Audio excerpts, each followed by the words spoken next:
have youth and we have even adults that are getting addicted to many items and many things out there. In the past, it was getting addicted to only a few things, but today there are games one can get addicted to, movies, pornography, gambling. One can get addicted to all sorts of vices, and there is an endless part of taking a person losing themselves in taking drugs, in moving from the life of obedience to the life of disobedience.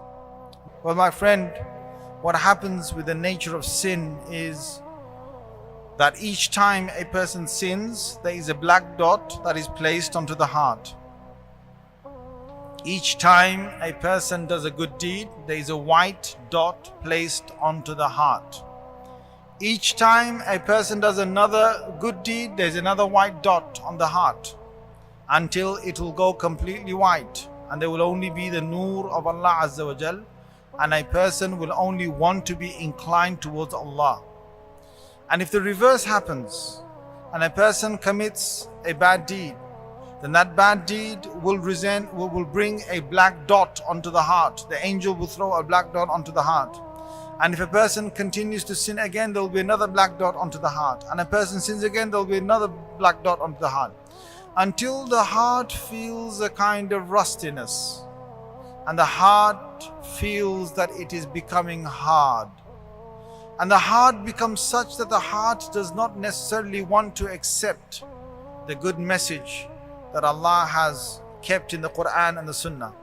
And if a person is very clean-hearted, the moment they open the Quran, they will have tears coming down their eyes. إنما المؤمنون الذين آمنوا بالله ورسوله. Believers are those who believe in Allah and His Messenger. إذا ذكر الله وجلت قلوبهم وإذا تليت عليهم آياته زادتهم إيمانهم. When Allah's name is mentioned, their hearts start to tremble. When Allah's mention is mentioned in front of them, when Allah's name is taken, then their hearts begin to tremble. وَإِذَا تُلِيَتْ عَلَيْهِمْ آيَاتُهُ زَادَتْهُمْ إِيمَانًا. And when the ayats of the Quran are recited, then the iman goes up. This is the believer. The believer listens to the Quran, believer's iman increases.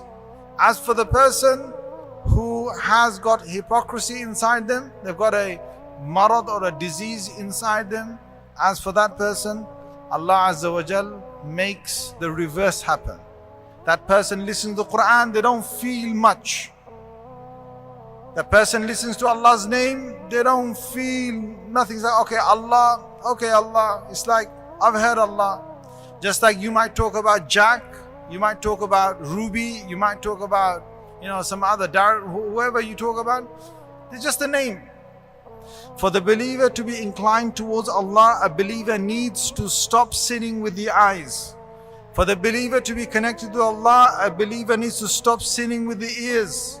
For the believer to feel the great presence of Allah and like to actually remember Allah, a believer needs to stop sinning with the tongue and sinning with the heart, because the heart actually becomes rusty and hard with the sins that go directly inside. And when a believer refuses to sin because he is remembering Allah, then Allah is remembering the believer. How? إذا ذكرني عبدي في نفسه ذكرته في نفسي. When my believer will remember me in his heart, I will remember him in my exalted being. إذا ذكرني في ملأ. When my believer will remember me in a gathering, ذكرته في ملأ خير منه. I will remember the believer, I will remember him, I will remember my servant in a gathering better than that. Allah remembers us in the gathering of the angels when we remember Allah in our hearts. Allah remembered you throughout this whole while, just that you remembered Allah this whole while. And what happens is this calmness that you felt, this tranquility that you felt, It is from Allah. Because the one who is the one who lightens up the heavens and the earth has just given you a spark and a light in your heart, because of which you felt some tranquility and you felt some calmness and peace inside your heart. And what we need to do is we need to increase this. As a person starts to remember Allah and they engage with us, Allah, with the tongue and the heart, and they carry on doing that, they carry on doing that, they carry on doing that, Allah gives them a light, Allah gives them a way out. Allah gives them a way out towards His nur and towards His light. Wallahu yahdi li nurihi man yasha. Allah will guide to His nur, to His light, whoever He wants. And what happens is that a person feels some kind of strength inside them, a strength against their addiction, a strength against the bad things that they've been doing, a strength that makes them feel that, you know what, I've got something inside me that's going to draw me towards Allah. And a person gets some kind of passion and some kind of desire, even if it's faint. A person starts to get that in themselves, and a person wants to remember Allah. That's when a person wants to come to Salah and they want to stand in front of Allah, and they don't want to just stand in front of Allah and just say Allahu Akbar, Subhanakallah wa bihamdika wa tabarak asmuka wa ta'ala jadduka wa la ilaha ghayruka. No. A person doesn't want to do that.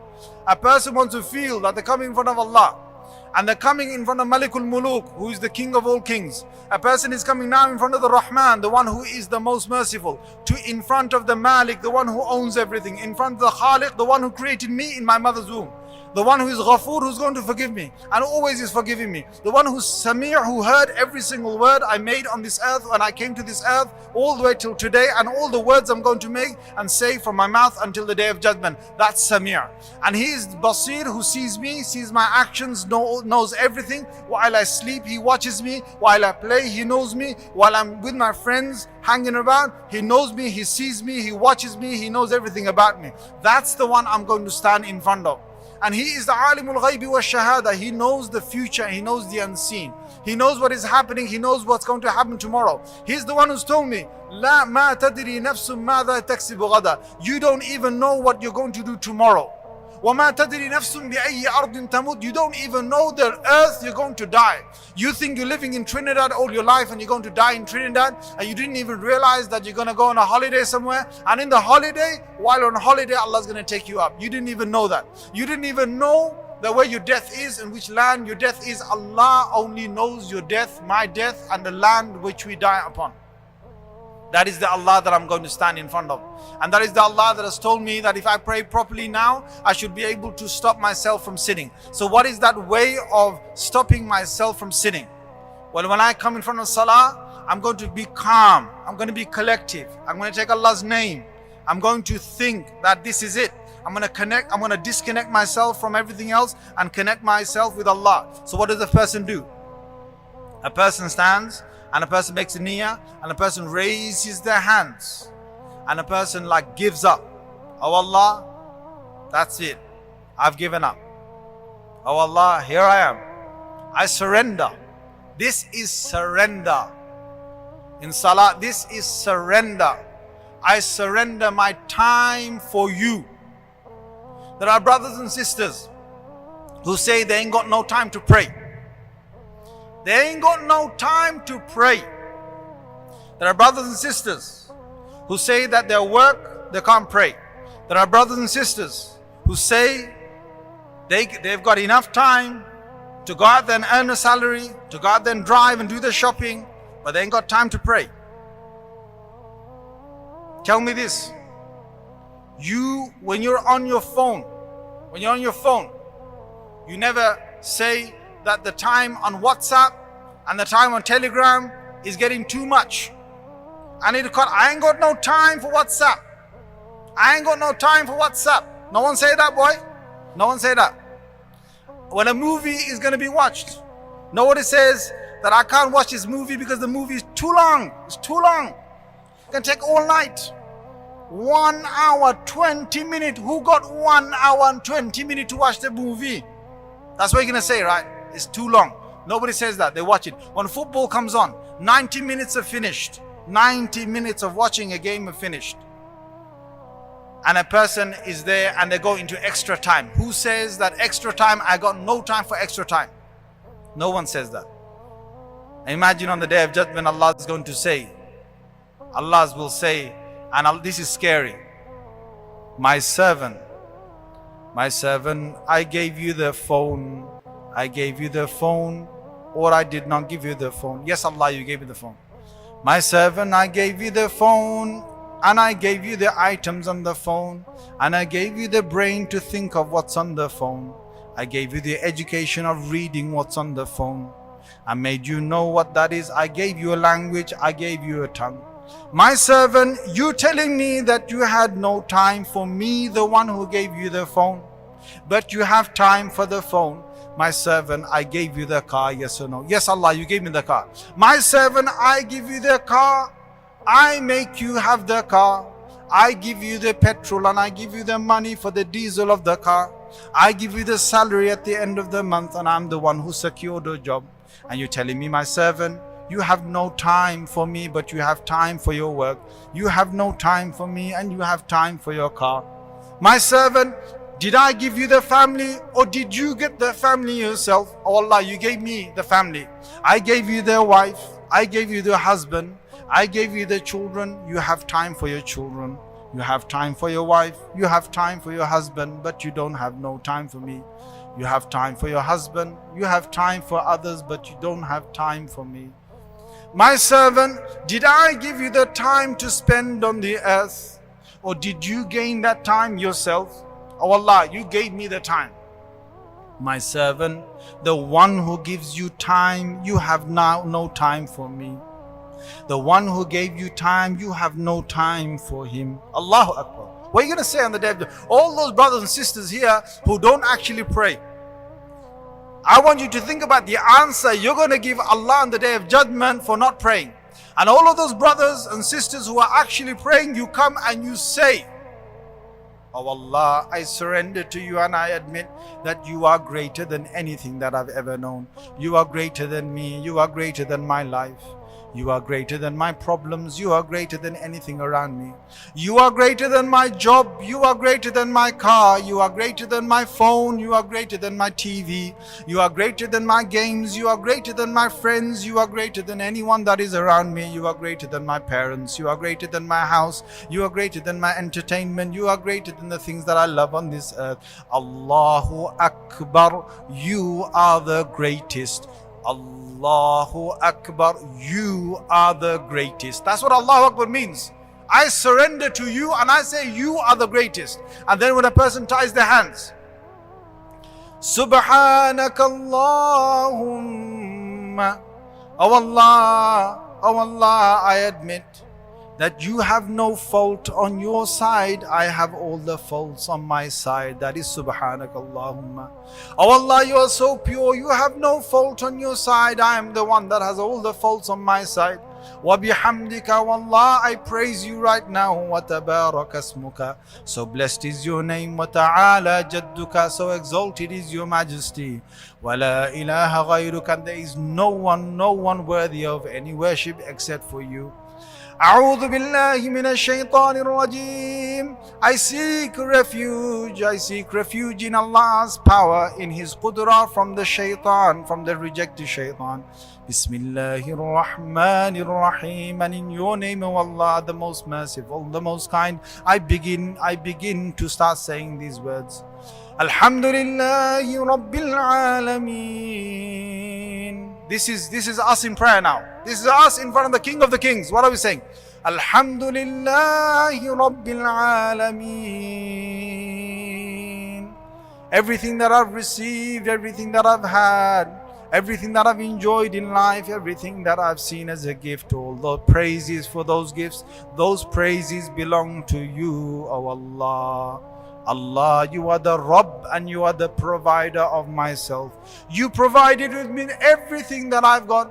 You provided me with legs to walk on, with hands to touch with a nose to smell, with eyes to see, with ears to listen with a tongue to talk. You provided me with a heart to have, pumping blood around my body. You provided with my lungs, you provided with my kidney, you provided with my spleen, you provided with me and my body, and you provided me all the friends and the family that I've around myself, and you provided me all the education that I got, you provided me all the money that I've got. Rabbil Alameen, you are not only my provider, you are the provider of everyone on the whole planet, and I praise you for everything that I received from you, and I say from the bottom of my heart, Ar-Rahmanir Rahim.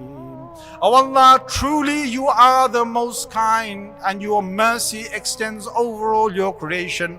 Muslims and non-Muslims receive your mercy, that is Rahman. Ar-Rahim, specifically Muslims and believers receive your mercy. This is you being Rahim. I have hope in your mercy, I have hope in you, O Allah. Maliki Yawmiddin. I admit that there's going to be a day when you're going to take me back on the day of judgment. And on that day, I'm going to have to go back to you, and I'm going to have to answer for all the things that I've done. Yawmiddin, it is a day when you're going to pay me back for the things that I've done. If I've done good, I will see good. If I've done bad, I will see bad. And I admit to that. And for that reason, I am asking you for help. Iyyaka na'budu. Only you, O Allah, do I show my servitude. Only you, Allah, do I serve. Wa iyyaka nasta'een. And from you only I am seeking help, and I'm asking you to save me. I'm asking you to save me and give me help. What is the help? Ihdina as-sirata al-mustaqim. Oh Allah, guide me to the straight path. What is the straight path? Sirata alladhina an'amta alayhim. Oh Allah, just like you guided Muhammad sallallahu alayhi wasallam, you guided Ishaq alayhi salam, you guided Adam alayhi salam, you guided Nuh alayhi salam, Hud alayhi salam, Salih alayhi salam, Ibrahim alayhi salam, Musa alayhi salam, Isa alayhi salam. Oh Allah, I'm asking you to guide me just as you guided them and onto their path, and make me a follower of them. Just as you guided Abu Bakr as-Siddiq radiyallahu anhu, you guided Umar, you guided Uthman, you guided Ali, you guided Talha, you guided Zubayr, you guided the Sahaba radiyallahu anhum ajma'in. I'm asking you to guide me just like them. You have favored them, and I'm asking you to favor me. Sirata alladhina an'amta alayhim ghayril maghdubi alayhim waladdallin. They were people who did not gain your anger, and they are people who did not go astray. And I'm asking you to make me like that, oh Allah. I'm in need of your help. And then a person says surah, and person goes into ruku. What does a person do in ruku? A person goes down into ruku, and a person, oh Allah, my head is down for your sake. Oh Allah, I'm saying, Subhana Rabbiyal Azim. So great you are, my majestic Lord. You are so pure, I am so low. When I go into sujood, what I'm saying? Subhana Rabbiyal A'la. So high you are, my majestic Lord. So low I am, with my nose on the ground, with my forehead on the ground.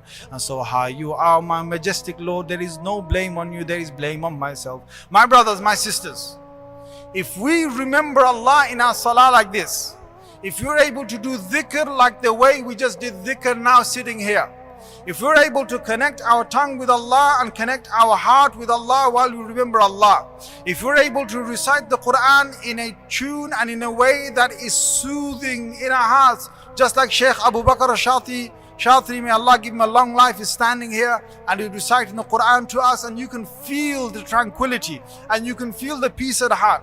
If you do that, and if I do that, and the dhikr of Allah is there with the tongue and the heart, then the healing process is there. You will become so strong eventually, slowly but slowly.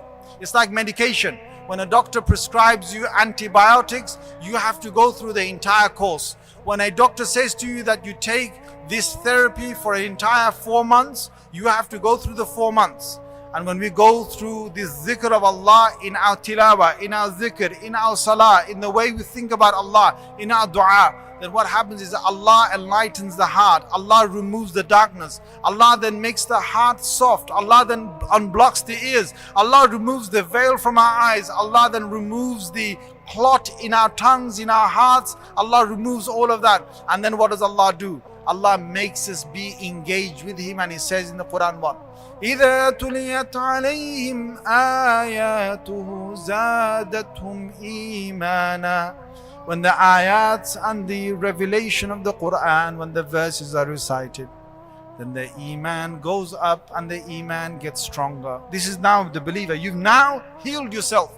If you hate addiction and you want to stop yourself from addiction, this is the process.